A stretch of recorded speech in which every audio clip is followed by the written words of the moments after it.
empezar a grabar.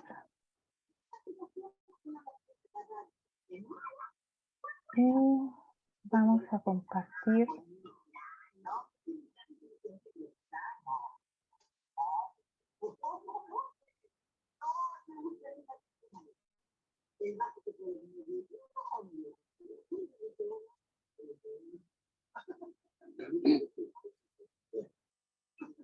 ¿Ven la pantalla compartida?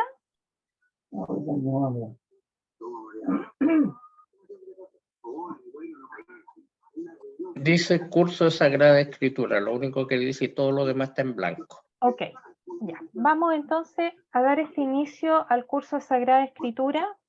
Me presento para aquellos que están ingresando por primera vez. Mi nombre es Sandra Sasso. Soy biblista. Estudié en el Instituto Eclesiástico San Pío V. Le voy a pedir por favor que apaguen sus micrófonos para que así no interrumpan la clase. Muchas gracias. Como les decía, yo estudié Biblia, soy biblista. Estudié también patrología, que fue mi mención después de estudiar Biblia. Tengo varios diplomados, entre ellos Teología del Cuerpo, Acompañamiento Espiritual, Catequesis Parroquial. Y junto al padre Oliver Pastén, de acá de La Serena, estamos trabajando junto a mi esposo en la formación en los hermanos, en las diferentes comunidades. Primero iniciamos el año pasado en La Serena, pero gracias a la plataforma Zoom, hemos ido abarcando más ciudades, primeramente dentro del país y también ahora fuera del país, ¿ya? Y en este caso voy a ser yo la encargada de dar este curso de Sagrada Escritura y para ello vamos a comenzar con lo siguiente. El inicio del curso comienza hoy, 21 de abril de 2023. La modalidad de este curso es 100% online.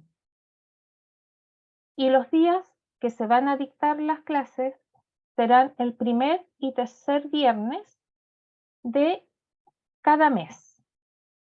Tiene una duración aproximada de 1 año, porque va a depender obviamente de la profundización que podamos realizar en algunos temas. Y obviamente en esta primera etapa solamente tenemos preparada la del primer semestre, que fue revisada por el padre Oliver. Por lo tanto, al comenzar el segundo semestre tendría yo también que entregarles la nueva programa o continuar, digamos, con lo que se tiene preparado. Acá está el calendario, como les decía, solo hasta el primer semestre, de las clases que se van a dictar de Sagrada Escritura. Viernes 21 de abril, viernes 06 y viernes 19 de mayo. Viernes 02, viernes 16 y viernes 30 de junio, viernes 07 y viernes 21 de julio. En abril solamente tenemos este tercer viernes y no hicimos el primer viernes porque el primer viernes del mes de julio coincidió con que era Viernes Santo. Por lo tanto, esa clase se va a recuperar el viernes 30 de junio, por lo tanto estarían las 2 clases mensuales que se tiene estipulada de un primer comienzo. Recordar que en los Salmos hay un versículo muy hermoso que dice: lámpara es a mis pies tu palabra y lumbrera mi camino. Y justamente el propósito de este curso es formarlos para que la palabra de Dios sea la que alumbre nuestro camino, la que nos ayude en nuestra vida de fe y obviamente nos ayude para que también nosotros seamos ayuda en otros en este camino de salvación al que somos llamados. Acá tenemos el programa del curso. Como ustedes se dan cuenta, el curso no es pequeño, en el sentido de que no es un curso express.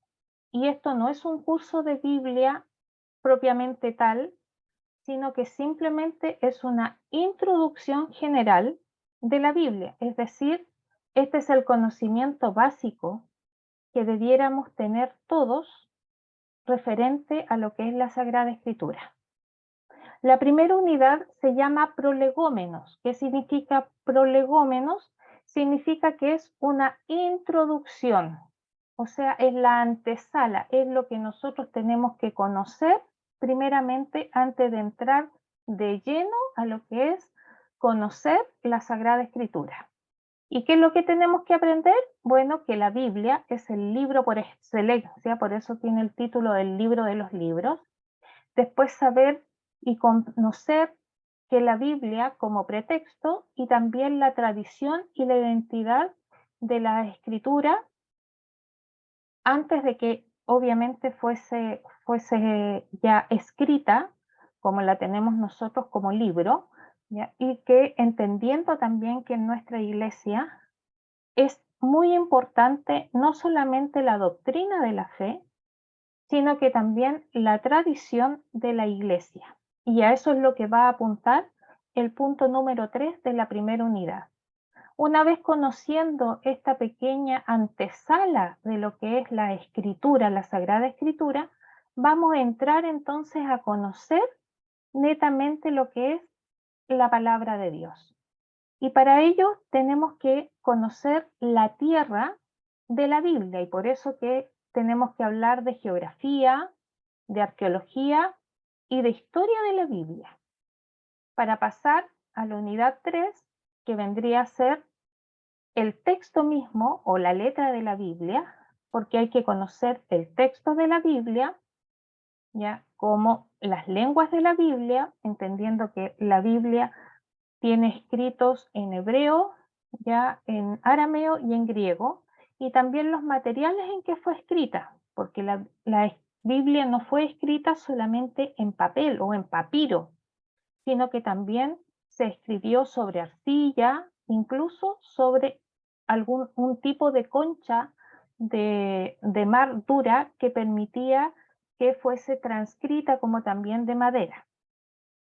El punto número 4 es referente a la canonicidad, es decir, a la inspiración de la Biblia, porque nosotros tenemos que recordar que como Iglesia Católica, nuestra Biblia consta de 73 libros, pero en cambio la Biblia que usan los hermanos separados, los hermanos protestantes, la Biblia de ellos solamente cuenta con 66 libros, porque hay 7 libros que ellos no reconocen como inspirados por Dios. Entonces, por eso que es importante que nosotros también podamos aprender y conocer no solamente cómo se forma el canon de la Biblia, que el canon quiere decir todos los libros, ya que la Iglesia consideró como inspirados por Dios y los dejó establecido como palabra de Dios infalible y salida de boca de Dios,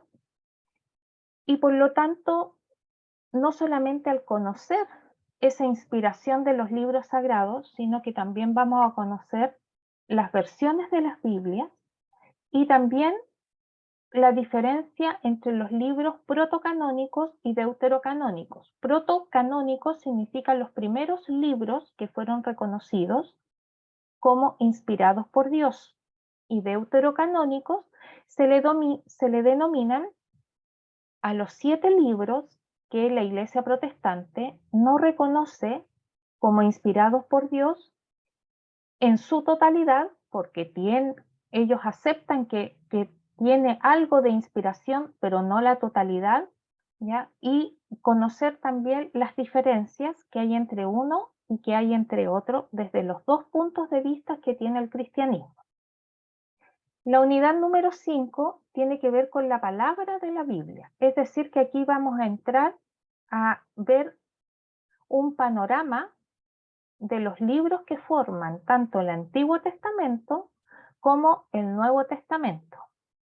Dentro de lo que es el Antiguo Testamento vamos a ver de manera general como un panorama lo que es el Pentateuco, que Pentateuco es el nombre que reciben los primeros 5 libros de la Biblia, es decir, Génesis, Éxodo, Levítico, Números y Deuteronomio. Después vienen los libros históricos, los libros proféticos, libros poéticos y los libros sapiensales.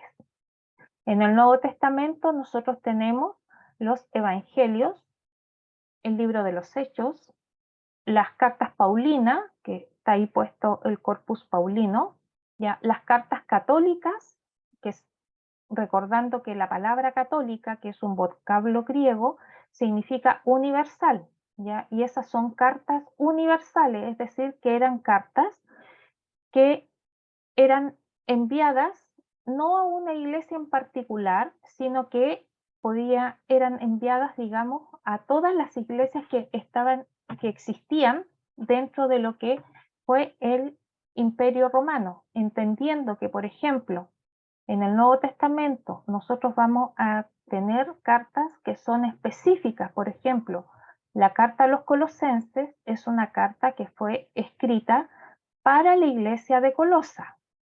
Lo mismo va a pasar con la carta de primera y segunda carta de Corintios, que fue escrita exclusivamente para las iglesias de Corinto, que estaba en Grecia.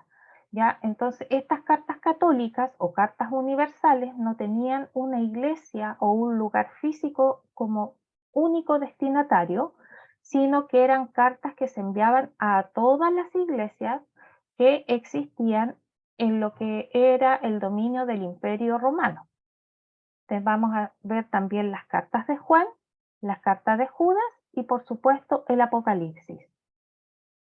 Todo esto nosotros lo vamos a ver en un contexto general como panorama, es decir, vamos a saber el propósito del libro, por qué fue escrito, el autor del libro,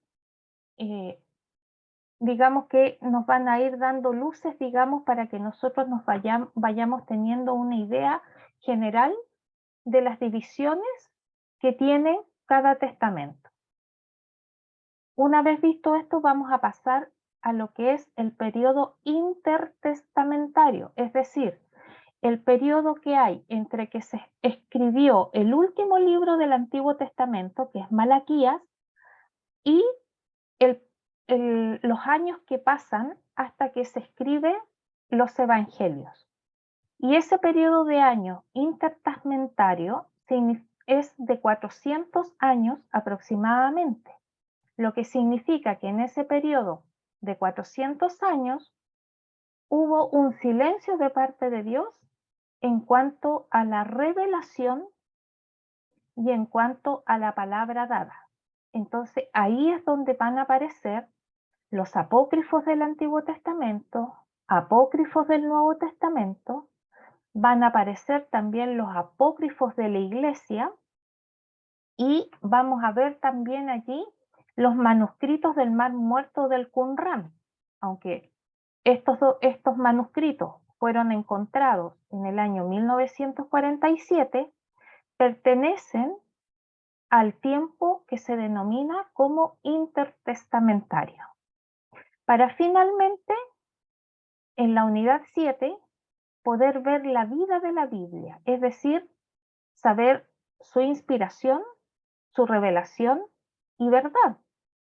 Ver también el documento o los documentos del Concilio Vaticano II referente al valor y a la prioridad que tiene la lectura de la Biblia para nuestras vidas.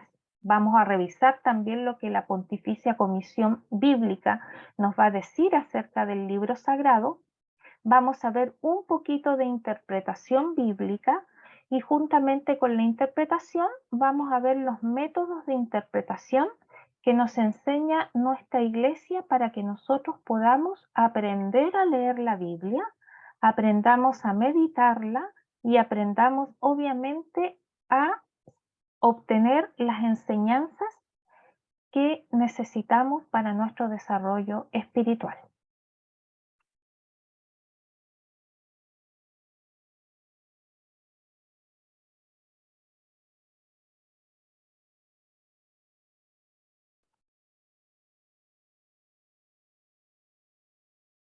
La bibliografía de este curso va a estar basada en el libro titulado Introducción a la Biblia, tomos 1 y 2, de los autores Manuel de Tuya y José Salguero, o Salguero, ya de la Biblioteca de Autores Católicos. Y también está basado en la Guía de la Biblia, que es una introducción general a la Sagrada Escritura o a la Sagrada Biblia, de Jaime Vázquez Allegüe, de la editorial Verbo Divino. Con estos 3 libros se ha armado, digamos, el prospecto general, o sea, el cuerpo de este curso, y obviamente hay algunas cosas que también van a ser obtenidas desde otros libros, pero las principales, digamos, que les sirven a ustedes de referencia, si es que quieren tenerlas para poder ir estudiando o conociendo la escritura, son estos que le he puesto acá.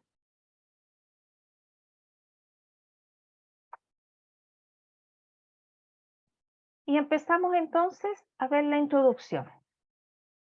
Este curso es una introducción general de la Biblia. ¿Qué significa? Que vamos a resumir y a sintetizar el conocimiento mínimo que se debe tener acerca de este libro sagrado. O sea, si alguien nunca se ha atrevido a leer la Biblia, bueno, ahora con este conocimiento que va a recibir de este curso, le va a poder permitir, ¿cierto?, acercarse a la escritura ya con seguridad y va a empezar a encontrar en él entonces las riquezas y las verdades que el Señor desea que tenga para su vida.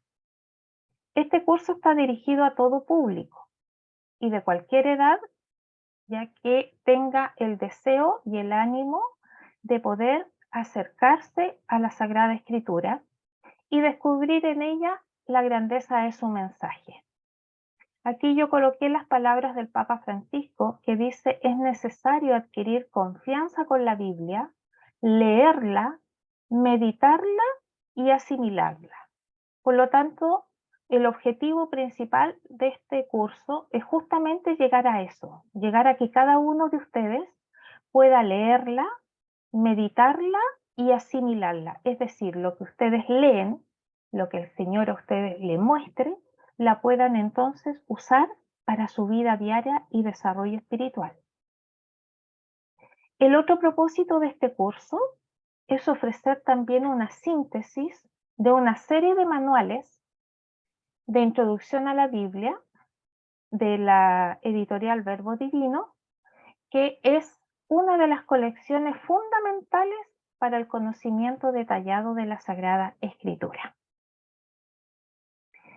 Y obviamente cito nuevamente el libro de los Salmos, en el capítulo 119, versículo 130, que dice: la exposición de tus palabras imparte luz, da entendimiento a los sencillos. Entramos entonces a lo que es la unidad número 1, prolegómenos, y dentro de esta unidad, tal como decía el programa, vamos a ver la Biblia, el libro de los libros, y para ello obviamente vamos a revisar el origen, como también vamos a ver la exactitud científica. Luego veremos la Biblia como pretexto, y el tercer punto de esta primera unidad sería la tradición y la identidad de las escrituras. La Biblia es para mí el libro. No veo cómo alguien pueda vivir sin ella. Estas fueron las palabras de nuestra poetisa Gabriela Mistral, Premio Nobel de Literatura, al referirse a este libro inmortal y este libro que viene del mismo corazón de Dios para nosotros, sus hijos, y para toda la humanidad. ¿Por qué la Biblia se le llama el libro de los libros? Bueno, primero que nada, se le llama de esta manera porque posee características que lo hacen ser el libro por sobre cualquier otro libro y a la vez lo ha mantenido durante siglos en la cumbre de la literatura universal. Por eso que a la Sagrada Escritura o a la Biblia se le llama el libro, o sea, no es cualquier libro.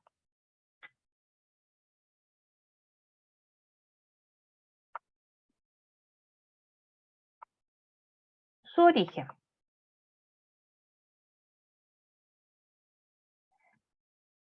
La escritura tuvo una duración, digamos, de 16 siglos en escribirse. Generalmente nosotros estamos acostumbrados que cuando un libro se escribe, el autor se pueda demorar meses o se pueda demorar años. Pero en lo que se trata la escritura del libro sagrado, este libro se demoró 16 siglos. Estamos diciendo de que desde el Génesis hasta el Apocalipsis se demoró 1600 años en escribirse.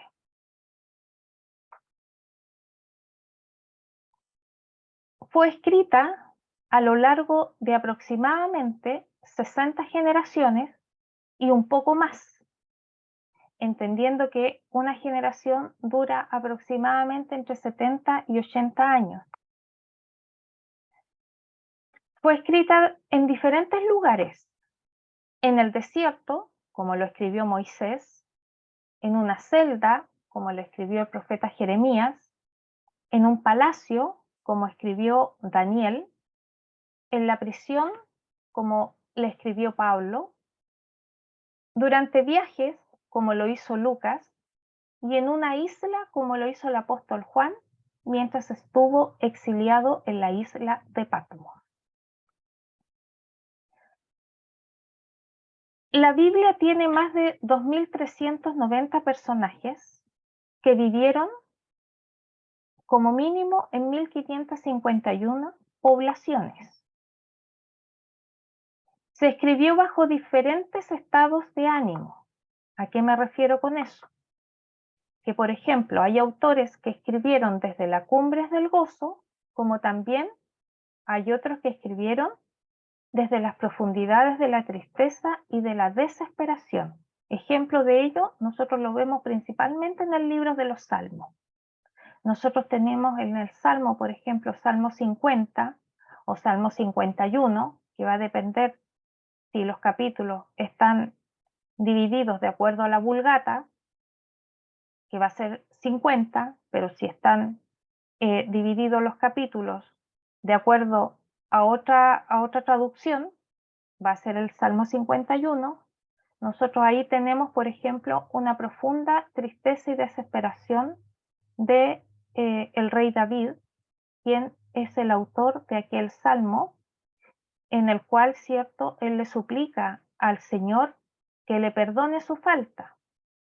¿Y cuál falta es la que él había cometido? Es que estando él en el palacio, mientras todos los hombres, todos los varones del reino estaban peleando en una batalla, en una guerra, él se quedó en casa, sale a los jardines del palacio y cuando estaba en los jardines del palacio vio como una mujer en su terraza se estaba dando un baño y al verla él le bajaron, digamos, las pasiones naturales y entonces manda a buscarla y se une a ella sexualmente, siendo de que esta mujer era casada con un eteo y que este hombre eteo estaba peleando en esta guerra para defender Israel.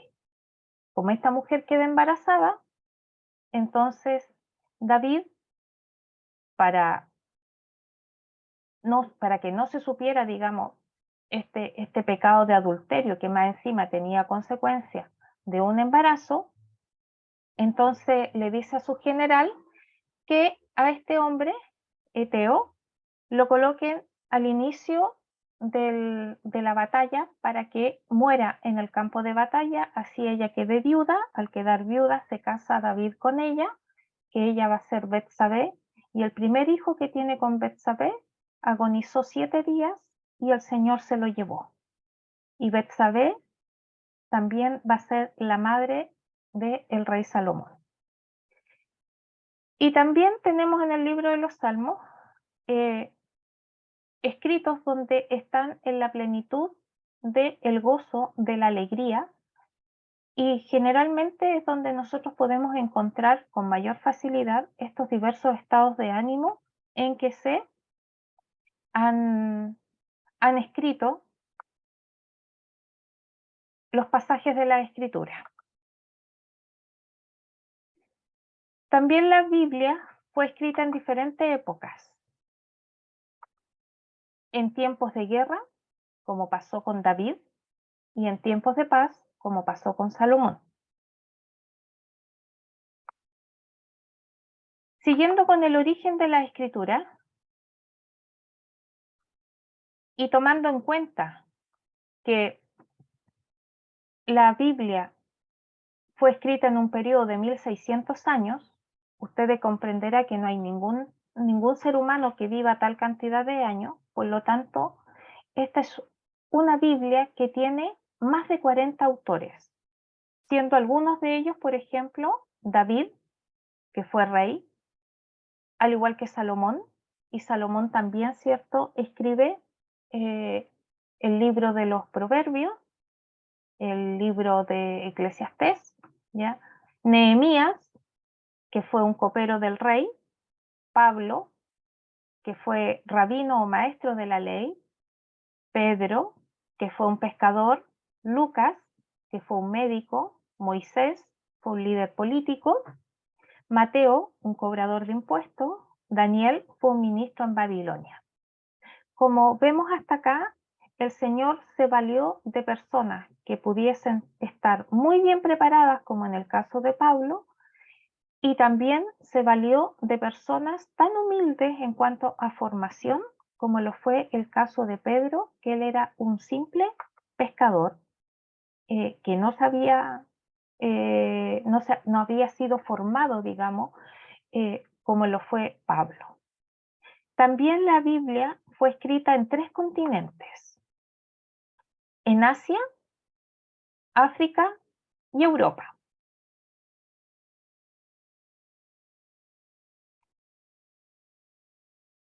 Tiene alrededor de 6.000 millones de copias vendidas.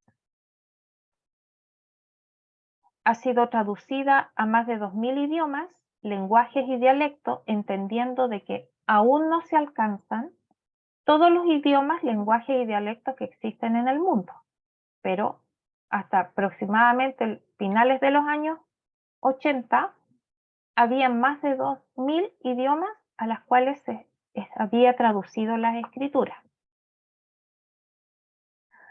La Biblia es el único libro que ha sido declarado Patrimonio de la Humanidad por la UNESCO.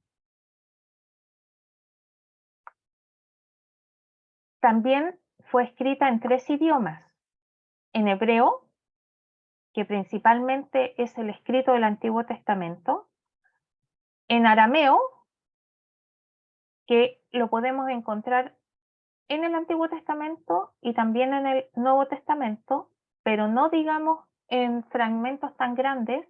Principalmente son expresiones que hay de arameo y expresiones que hay tanto en el Antiguo como en el Nuevo Testamento. Y el griego koiné, que era el griego común, el que hablaba todo el pueblo, es el idioma en el cual se escribió el Nuevo Testamento. Una palabra en hebreo, por ejemplo, es lo que encontramos también en el libro de los Salmos, principalmente la palabra Seol o Sheol, ¿ya? Que significa el lugar de descanso, el lugar de los muertos, ¿ya? En arameo tenemos Eloí, lema sabactani, que es justamente las palabras que el Señor pronuncia estando en la cruz: Dios mío, ¿por qué me has desamparado? Y en el griego, la palabra Hades viene a significar lo mismo que Sheol o Seol en el Antiguo Testamento. También la escritura fue escrita en diferentes géneros literarios y diferentes estilos. Como por ejemplo, vamos a encontrarnos con leyes, con crónicas, con poemas, con máximas, con profecías, con cartas o también lo que se denominan epístolas. También se le llama el libro de los libros, principalmente por su asombrosa difusión.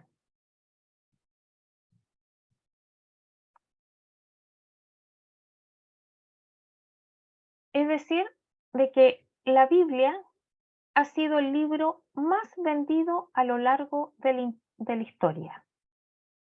Es el único libro que se ha mantenido en primer lugar en lo que se refiere a circulación. O sea, nosotros hemos tenido por épocas, por ejemplo, el famoso libro, por ejemplo, El caballo de Troya, que hace un tiempo atrás fue muy nombrado entre los años 70, 80 y 90, pero más de eso, digamos, más de unas 3 décadas como más, es todo el auge que tuvo, digamos, la circulación de ese libro. Lo mismo va a pasar con historias o series o sagas como por ejemplo Harry Potter, ya que fueron de los finales de los 90 y los 2000, digamos un buen 2010, por ejemplo, que tuvo un auge, pero luego bajó.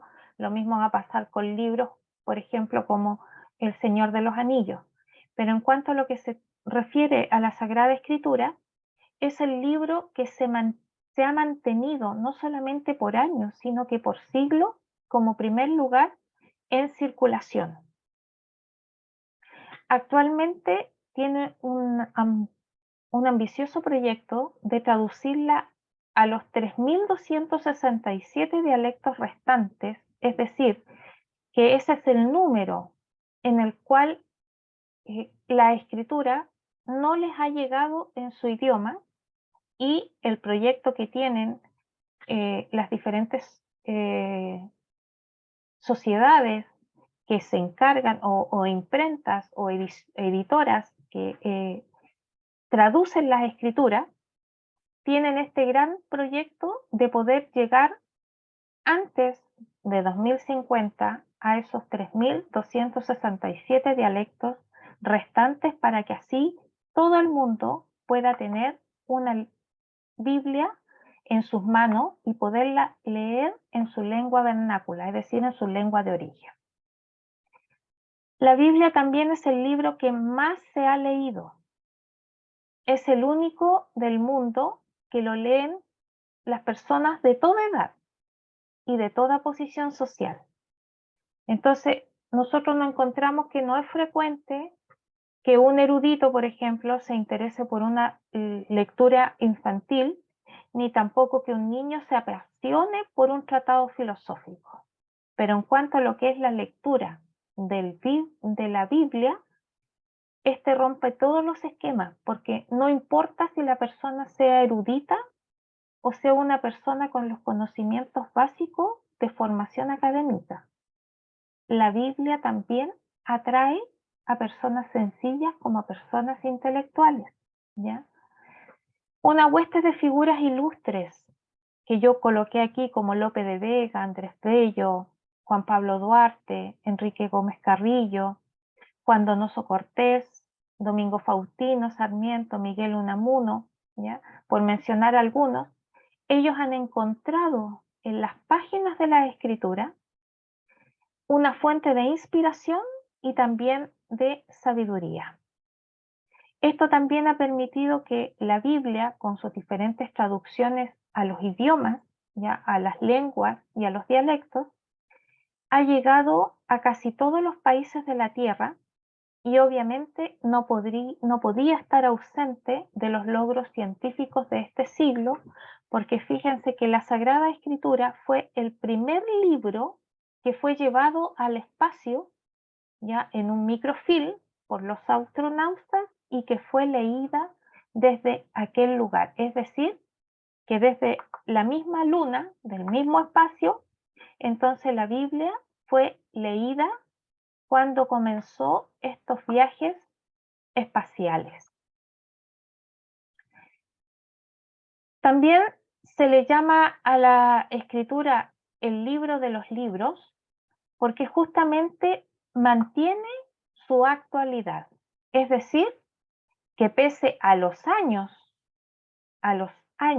que tiene la escritura, sigue siendo actual, que nosotros la podemos usar porque tiene vigencia en la vida incluso de este siglo XXI, y esto no se puede decir de otras obras antiguas, como por ejemplo Don Quijote de la Mancha, ya Homero, y tantas novelas, digamos, que se escribieron en antigüedad. Esas lecturas, digamos, esos libros hoy día casi están olvidados, y si se llegan a leer, se le piden principalmente a los estudiantes, ya por sus profesores de literatura. Por lo tanto, todas las literaturas o todos los escritos que tenemos a lo largo de nuestra literatura universal es totalmente efímera al lado de la Sagrada Escritura, porque la Sagrada Escritura es perenne, es como el resplandor del sol que ha iluminado toda la historia de la humanidad desde que la Biblia se armó como tal, como libro, hasta ahora. También la Biblia es permanente en su actualidad porque satisface las necesidades espirituales del hombre. ¿Qué quiere decir esto? Que en las Escrituras nosotros vamos a encontrar todo lo que necesitamos para nuestro desarrollo de vida espiritual. Las cosas que se escribieron antes, para nuestra enseñanza se escribieron, dice Romanos 15. Y se cuenta, por ejemplo, que durante la Primera Guerra Mundial, un soldado, que al ponerse a leer la Escritura, se dio cuenta que aquello que fue escrito años y siglos atrás, le era pero tan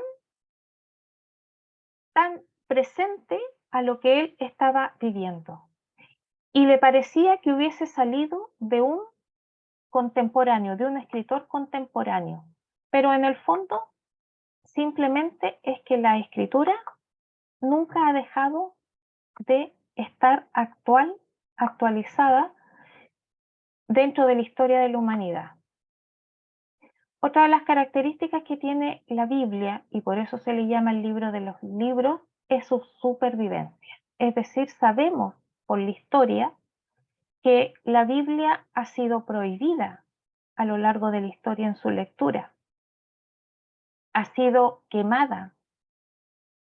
Sus lectores han sido perseguidos, pero aún así ha sido resistente al paso del tiempo, como ningún otro libro.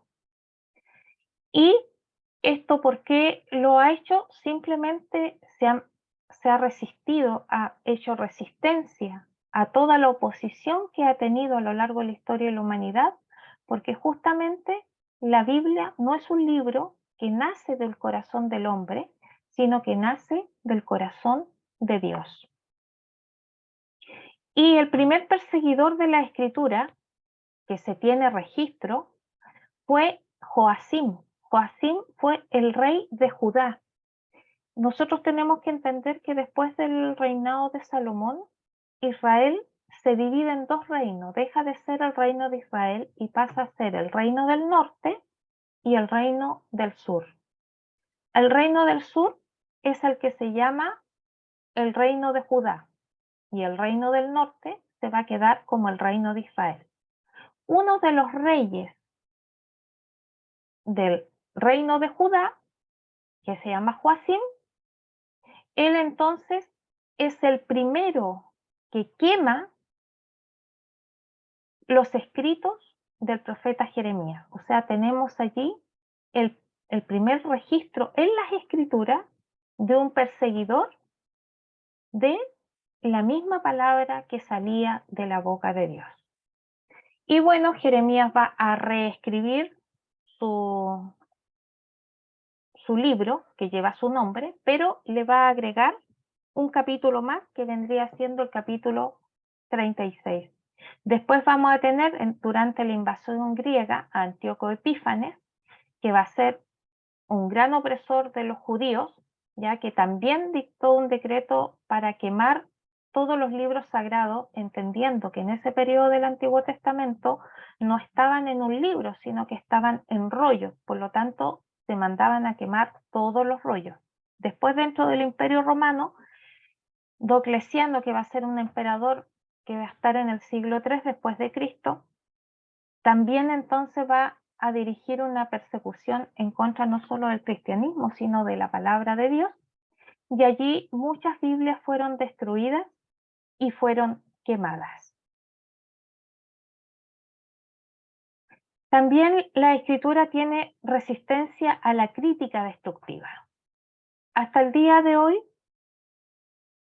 la escritura no solamente ha sido perseguida en forma física, sino que también se le ha tratado de quitar autoridad, se le ha denostado, se ha ridiculizado como proveniente de Dios.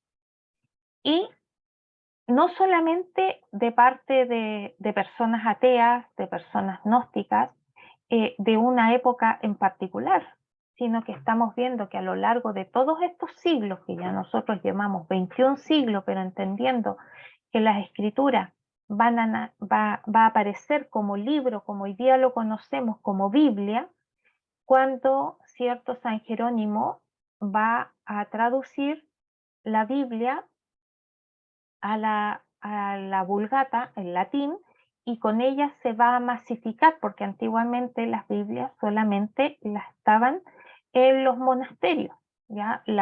Y obviamente en las iglesias, pero con San Jerónimo y su trabajo de traducción, donde él desarrolla la Biblia en latín, y que es conocida como la Vulgata, entonces de allí recién aparece el libro físico, digamos, que va a poder tener no solamente dentro de los monasterios y de las iglesias, sino que principalmente también de las personas más adineradas, porque hay que entender que en ese tiempo se copiaban todos los libros de la escritura, por lo tanto no era barata tenerla, ¿ya? Y obviamente en nombre de esta libertad de pensamiento, de ciencia y erudición, siempre la escritura ha sido atacada diciendo de que solamente son mitos, que está llena de errores, que se contradice, que hoy día, por ejemplo, estimula el patriarcado con esta famosa ideología de género que tenemos, pero aún así, fíjense que los mismos descubrimientos científicos van a ser los que van a vindicar la escritura como realmente un libro superior sobre cualquier otro que se haya escrito hasta ahora. Bien, entonces se podría aplicar a todos los enemigos de la Biblia el consejo que Gamaliel le dio a San Pablo y que dice: apartaos de este libro y dejadlo, porque si esta obra es de los hombres, se va a desvanecer, mas si es de Dios, no la podréis destruir. No seáis tal vez hallados luchando contra Dios. Una vez teniendo a grandes rasgos y de manera bien general por qué a la Biblia se le llama el libro de los libros, entonces vamos a pasar también al punto de su objetiva franqueza. Es muy propio de nuestra naturaleza humana siempre ocultar aquellas cosas que nos dejan a nosotros, en buen chileno, mal parados. es decir, donde mostramos nuestros defectos, donde mostramos nuestros vicios, nuestras debilidades.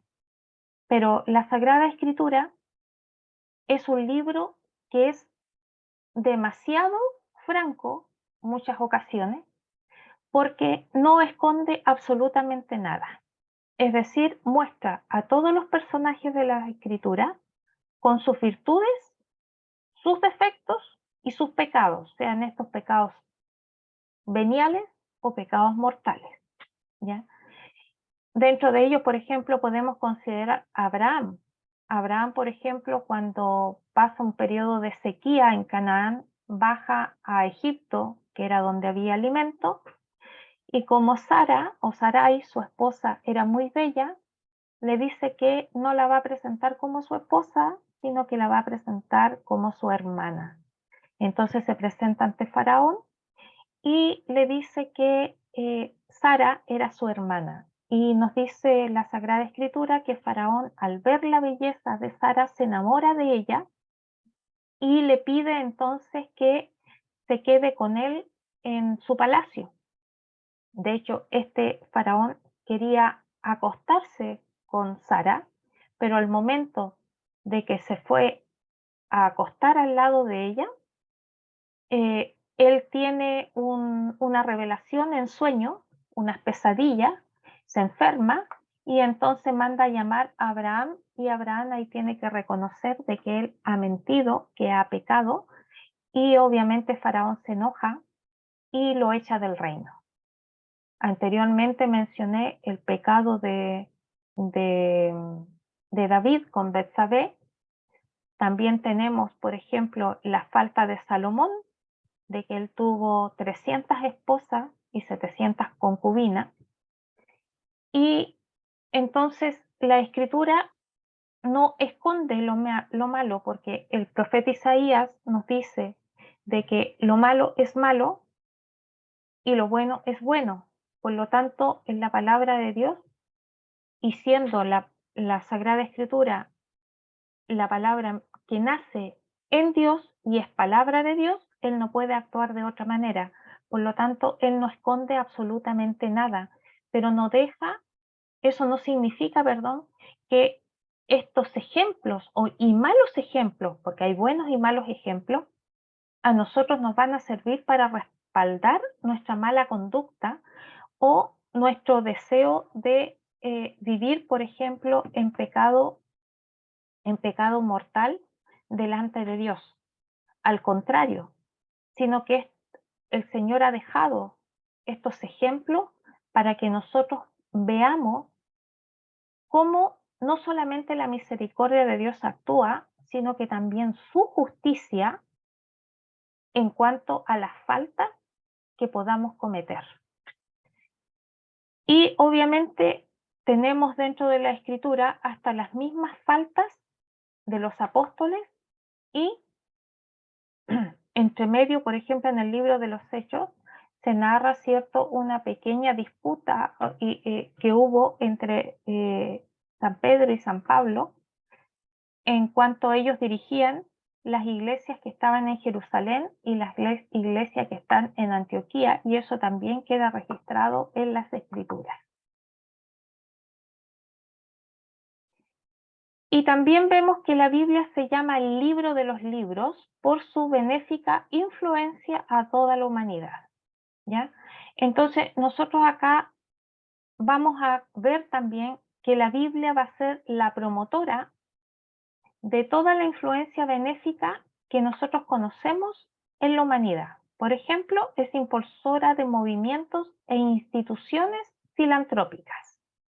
Porque cuando por ejemplo, a través de la Escritura, con el conocimiento de la Escritura, sabiendo de que todo ser humano fue creado a imagen y semejanza de Dios, entonces desde ese punto de vista es que se comienza la lucha de abolir la esclavitud, porque todos los seres humanos, independiente del color, de su raza, de su origen, ¿ya?, es imagen y semejanza de Dios, por lo tanto no puede ser tratado menos que un ser humano, porque aunque sea muy distinto de una persona blanca, ¿ya?, sigue siendo imagen y semejanza de Dios. Por lo tanto, también a través de la Escritura, principalmente en el Salmo 27, cuando el Señor habla acerca del cuidado que se tiene que dar a las viudas y a los huérfanos, de los cuales Él se preocupa por sobre todas las cosas, tanto de huérfanos y de viudas, es que nacen ciertas agrupaciones que se van a dedicar a la protección de la infancia, ya a la educación de la infancia, también a los orfanatos, a atender a estos niños, digamos, que no tienen padre ni madre. Y también van a salir los asilos de ancianos, los hospitales, ¿ya? Todo aquello que signifique el cuidar, el respetar y el velar por lo que Dios ha creado, que es el ser humano hecho a imagen y semejanza de Dios.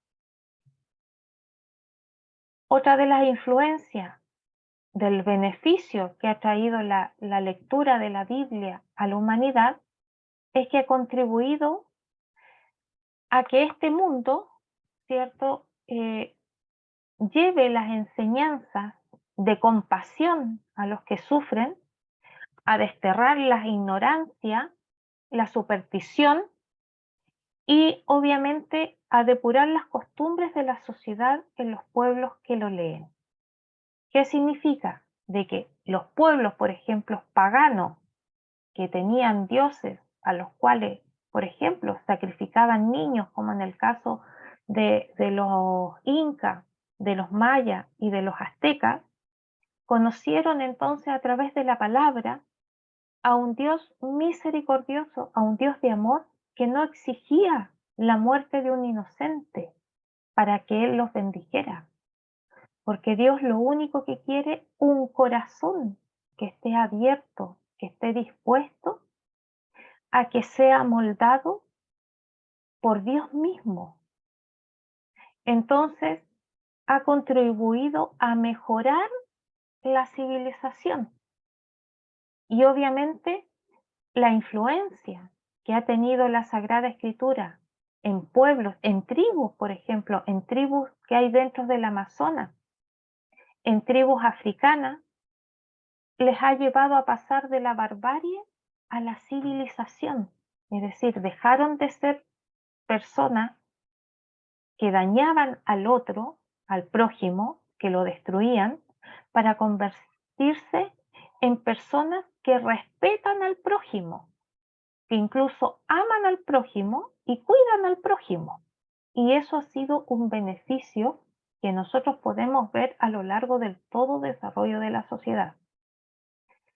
Y otro de los beneficios que ha tenido la lectura de la palabra de Dios es la capacidad que tiene de transformar vidas.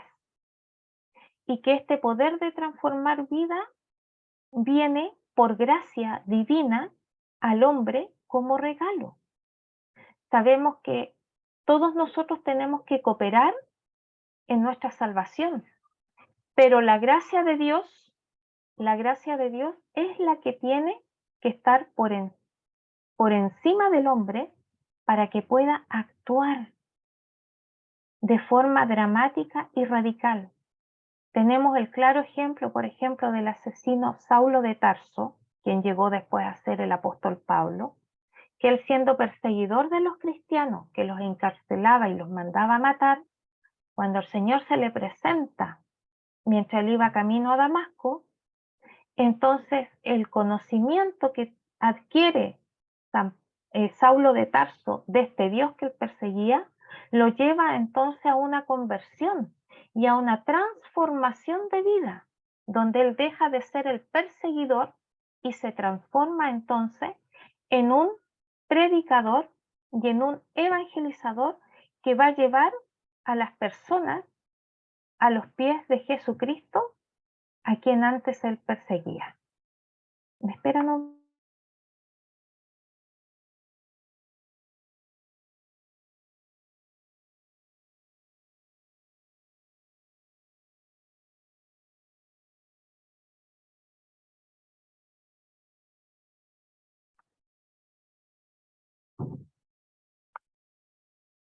La Biblia entonces ha sido la carta magna de los pobres y los oprimidos, y que la humanidad no está en posición de prescindir de ella, porque con lo poco, digamos, a grandes rasgos que se ha dicho acá, nosotros nos damos cuenta cómo la Sagrada Escritura, la palabra de Dios, ha traído un beneficio al hombre a todo nivel, no solamente en la parte, digamos, como sociedad, como iglesia, sino que también en la persona misma, en la esencia de la persona.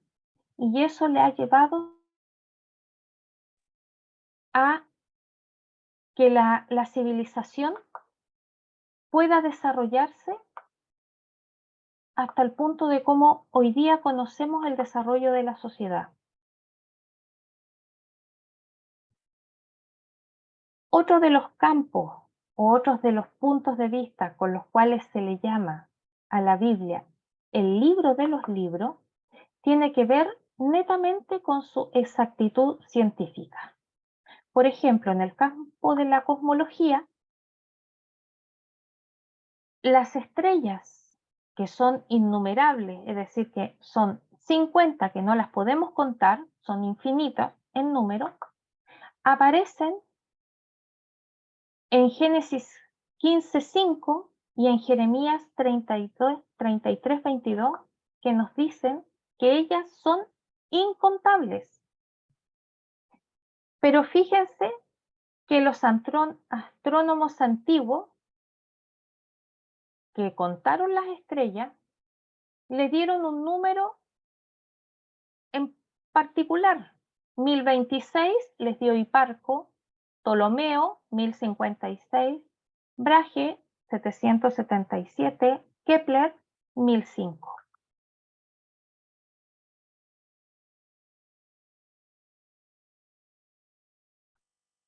Siendo que el famoso astrónomo de apellido Sagan ha estimado que las estrellas aproximadamente son 25 billones. Esto quiere decir que a esos 25 usted le tiene que agregar 21 ceros. Y esto es lo que hoy día se sabe de la cantidad de estrellas que hay gracias a estos telescopios con alta tecnología. Imagínense la cantidad de ceros que hay que poner, que por eso se llama 6 billones de estrellas. Y la Biblia nos dice que no solo las estrellas son innumerables, sino que también difieren unas de otras en cuanto al brillo que ellas emanan. En 1 Corintios 15:41 dice, las estrellas difieren de una a la otra en brillantez. Por eso que cuando nosotros se nos corta la luz por los que vivimos acá en la ciudad y salimos a mirar las estrellas, nosotros siempre nos vamos a dar cuenta que hay unas que brillan más que otras, y no se trata que estén más cerca o que estén más lejos, sino de que el Señor las hizo a unas con más brillos y a otras con menos brillos. Y tenemos que entender de que la cantidad de estrellas que las escrituras dice que son incontables, el hombre se demoró más de 20 siglos en poder lograr dar una estimación de la cantidad de estrellas que hay solamente en el espacio conocido, o sea, en la Vía Láctea, entendiendo que en el espacio, en el universo, hay más vías aparte de la Vía Láctea en la cual nosotros residimos.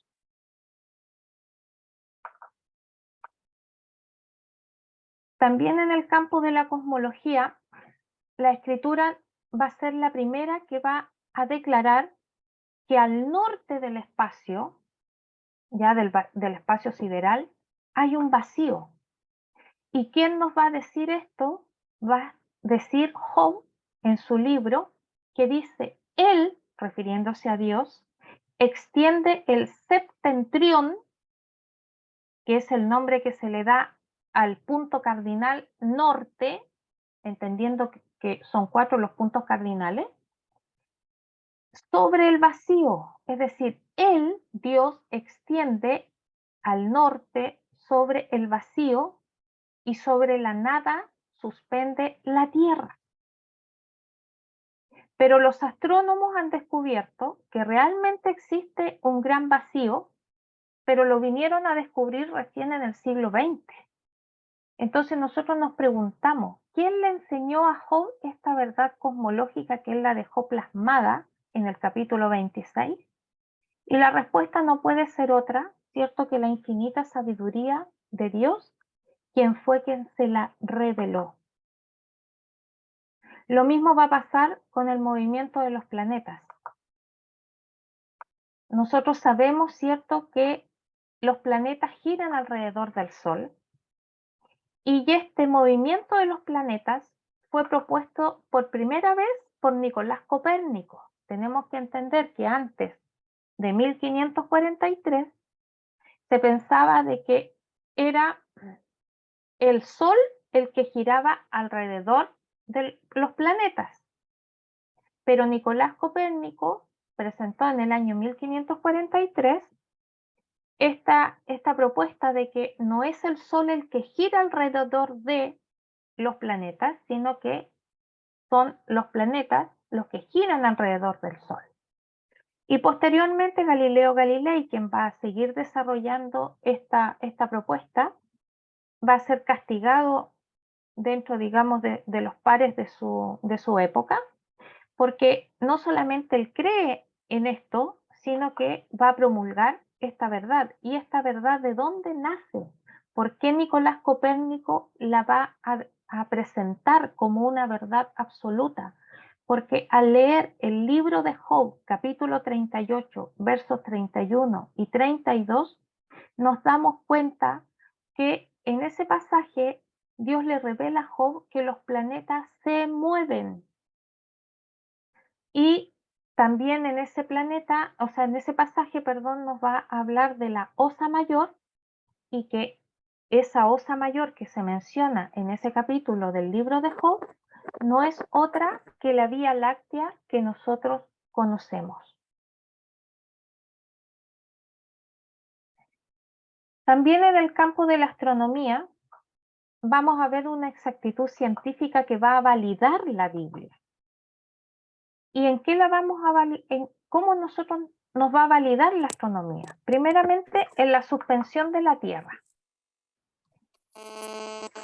El mismo escritor inspirado nos va a decir que sobre la nada suspende la Tierra. Y hoy nosotros conocemos que la Tierra, ¿cierto?, cuelga sobre la nada. Es decir, que nada la sostiene, que está suspendido en el espacio y que más encima gira en su propio eje, lo que va a dar el movimiento de rotación, que va a dar origen al día y a la noche, es decir, a las 24 horas que nosotros tenemos en el reloj, y que también al estar suspendida y como gira alrededor del Sol, nos va a desarrollar el movimiento de traslación que nos van a dar los 365 días que tiene un año, más las estaciones. Voy a pedir por favor a la persona que tiene el micrófono abierto si lo puede apagar. Muchas gracias. Los antiguos griegos y romanos, que son una de las civilizaciones más avanzadas de la humanidad, ellos pensaban que la Tierra estaba sostenida por un Atlas, por un gigante que la sostenía en sus hombros, también por 4 elefantes que estaban parados sobre la coraza, digamos, de una tortuga. Otros creían que habían dos polos que los sostenían a la Tierra. Y incluso en la Edad Media se creyó de que la Tierra flotaba sobre el agua, siendo de que la misma escritura nos revelaba de que la Tierra está suspendida sobre la nada, cuelga sobre la nada en el espacio. Y esto, cierto, corrobora que la palabra de Dios es el libro de los libros, donde no solamente hay revelación de Dios, sino que también hay revelación científica que a ella la valida. Ahí vemos, ¿cierto?, la Tierra suspendida, cómo existe, y esto era lo que se creía en la antigüedad referente a cómo la Tierra estaba en el espacio suspendida. También nosotros nos vamos a encontrar con la redondez de la Tierra.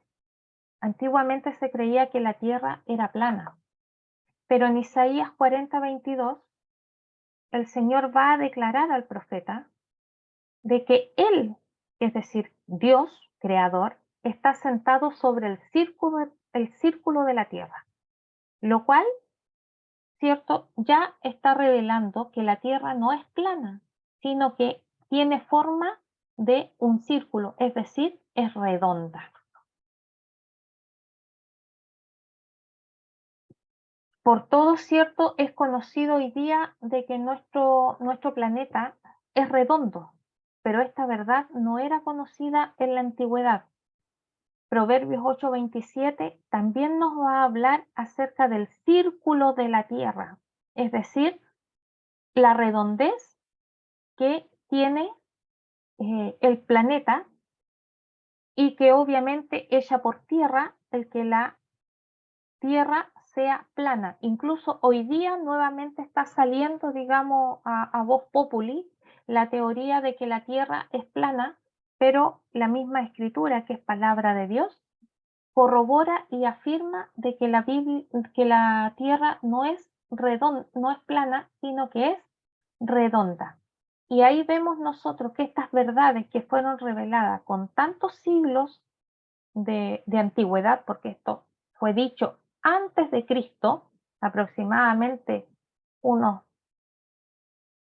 entre 900 y 400 o 500 años antes de Cristo, más los años que tenemos nosotros después de Cristo, que tenemos, cierto, más de 2000 años. Entonces súmenme que casi 3000 años el Señor reveló que la tierra era redonda.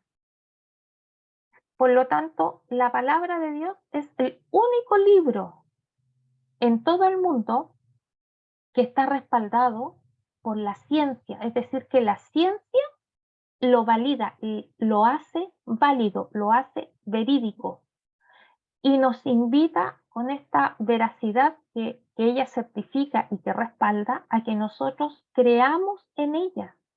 Y por eso que la palabra de Dios no puede ser tomada como cualquier libro, sino que es el libro de los libros. Otra de las cosas que nos va a decir la astronomía tiene que ver con las medidas de la Tierra. Hoy día nosotros sabemos que la Tierra tiene sus medidas, tanto vertical como horizontal, pero también va a ser en el libro de Job, ya, donde el Señor le va a hacer una pregunta. ¿Quién le trazó sus dimensiones? ¿Tú lo sabes seguro? ¿O quién extendió sobre ella la cuerda? Y ahí justamente en esa cita, Dios estaba hablando con Job referente a lo que era la Tierra en sí como planeta. Por lo tanto, va a ser en el libro de Job donde nosotros vamos a tener principalmente la mayor cantidad de evidencia científica de que la Tierra ha sido creada por un ser superior, que es Dios, ¿cierto? Que la hizo perfecta y que no se le ha escapado absolutamente nada. Y en los últimos años, ya este conocimiento, ¿cierto?, científico acerca de las medidas que tiene el planeta, van a ser declaraciones de 3 científicos que yo por el tiempo no las voy a recitar porque son bastante largas, pero sí se las voy a dar en el PDF, ya que ellos entonces van a declarar, coloqué sí las revistas de donde o los libros de donde fueron sacadas, donde ellos van a declarar entonces como científicos estas medidas que tiene la Tierra y que justamente ellos lo vinieron a descubrir ahora cuando en el libro de Job aparecen, como les decía, casi con 1000 años de anterioridad a lo que el nacimiento de nuestro Señor Jesucristo. Entendiendo de que el libro de Job es el primer libro que fue escrito del Antiguo Testamento, ¿ya? Y más encima, no solamente está la Tierra, sino que está su satélite natural, la Luna, y obviamente todos los planetas que tiene la Vía Láctea, ¿ya? También la evidencia científica que nos habla, por ejemplo, del ciclo del agua, que sabemos que en el ciclo del agua nosotros vamos a tener los estados del agua, que es sólido, líquido y gaseoso. También esto ya el Señor lo había dicho. Por ejemplo, en Eclesiastés 1:7 dice, los ríos todos van al mar y el mar no se llena. Al lugar de donde los ríos vinieron, allí vuelven para correr de nuevo. Y en el libro del profeta Amós va a decir, él llama a las aguas del mar y sobre la faz de la tierra las derrama. Es decir, aquí está hablando el Señor de un proceso, ¿cierto?, de evaporización, de condensación y de precipitación que forman parte del ciclo del agua, que justamente va a dar este respaldo científico a la escritura y que va a evidenciar que es el libro de los libros. También la Biblia habla acerca de los senderos del mar. Matthew Fontaine es el más grande de los oceanógrafos de la antigüedad y en una ocasión, cuando él estaba enfermo, oyó que su hijo leía un pasaje que estaba en el libro de los Salmos y que decía, las aves del cielo y los peces del mar y cuanto surca las sendas del agua. Entonces él dijo, si la Biblia dice que hay senderos en el mar, yo los encontraré. Hay versiones que traducen sendas del mar como sendas del agua. Y es así que este hombre trabajó durante todo el resto de su vida y encontró todos estos que son los senderos del mar. Por lo tanto, nuevamente la Biblia viene siendo la primera que va a hablar de una evidencia científica en la cual el ser humano se va a demorar, en este caso de este oceanógrafo que vivió en el siglo XIX, 19 siglos para él hacer llegar a la humanidad y dar a conocer estos senderos del mar, pero de los cuales la Biblia ya los había mencionado y los había dado a conocer con más de 2000 años de anterioridad. Ya, igualmente nosotros vamos a ver en el campo de la física también la famosa ley de la conservación de la materia, que también esto ya fue dicho en la palabra. Por ejemplo, así los cielos y la tierra fueron completados en todo su vasto conjunto. Esto quiere decir que la tierra fue hecha, ¿ya?, en un todo, en un tiempo, ¿ya?, no en millones de tiempo, como habla la teoría de la evolución, sino de que fue todo hecho en conjunto. Porque la teoría de la evolución parte, ¿cierto?, de millonésimas y millones de años en los cuales se fueron generando cada cosa de lo que hoy día tenemos en la Tierra. Igualmente,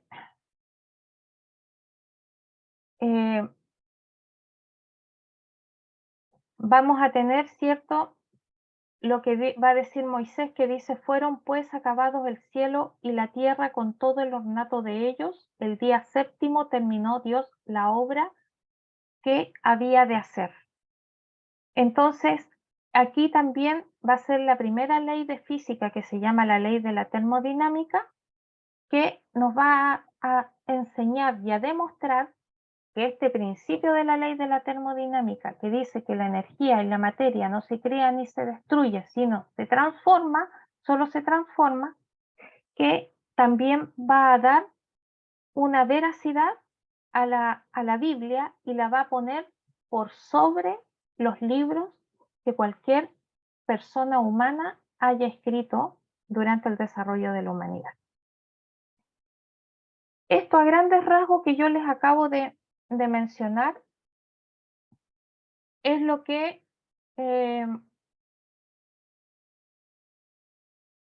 se llama parte de los prelegómenos, que aunque aquí se vio de manera muy general, es justamente son las bases y las fuentes por las cuales nosotros podemos defender de que la Escritura es palabra de Dios viva, donde no solamente nosotros tenemos evidencias internas que demuestran que ella es palabra de Dios y que es superior a cualquier otro libro, como también las evidencias externas, como les mostré de la cosmología, de la astronomía, ya de la física.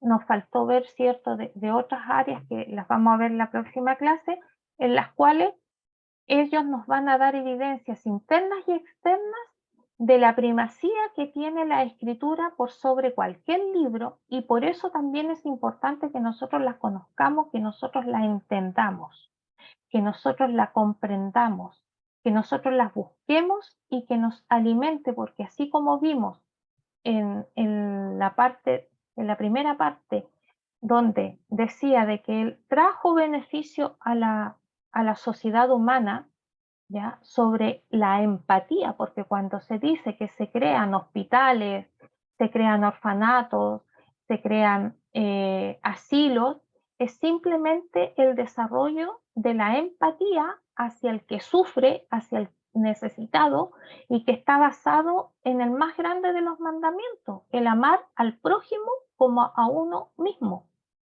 El hecho de crear escuelas, el hecho de crear trabajos, de crear universidades, juntamente es lo que beneficia y ha beneficiado el desarrollo de la humanidad, pero todo eso nace en la palabra de Dios. Yo sé que tal vez esta primera clase fue así muy, muy teórica, donde uno, digamos, tuvo que entregarle muy poco tiempo y lo más resumido posible, para que ustedes entiendan por qué la Biblia es el libro de los libros y que no es para tenerlo arriba de un altar solamente o arriba de un velador con una lectura determinada, donde muchas veces nosotros usamos la Biblia casi como cábala, ya de que si la tenemos abierta, por ejemplo, en el Salmo 95, no nos va a pasar absolutamente nada a nosotros ni a nuestra familia. Pero ese no es el propósito por el cual el Señor nos ha dado la Biblia o su Sagrada Escritura, sino que la Sagrada Escritura, así como puse yo al comienzo en la introducción las palabras del Papa Francisco, son para leerla, meditarla y vivirla. Pero justamente para poder llegar a ese punto, nosotros tenemos que conocer de dónde viene, por qué es importante, por qué es superior, por qué el llamado de Dios y de la Santa Iglesia Católica a conocer la Biblia está y es lo que nos mueve, digamos, para que nosotros nos formemos y así desarrollemos todas las capacidades y todas las gracias que nos ha sido dada por medio de su Santo Espíritu y a través de los sacramentos, para que nosotros entonces podamos vivir esta vida de fe a la que somos llamados. Entendiendo de que como les digo, la clase es bastante teórica en esta primera parte, voy a dejar abierta para que puedan hacer preguntas sobre algo que no les haya quedado claro de lo que yo les dije.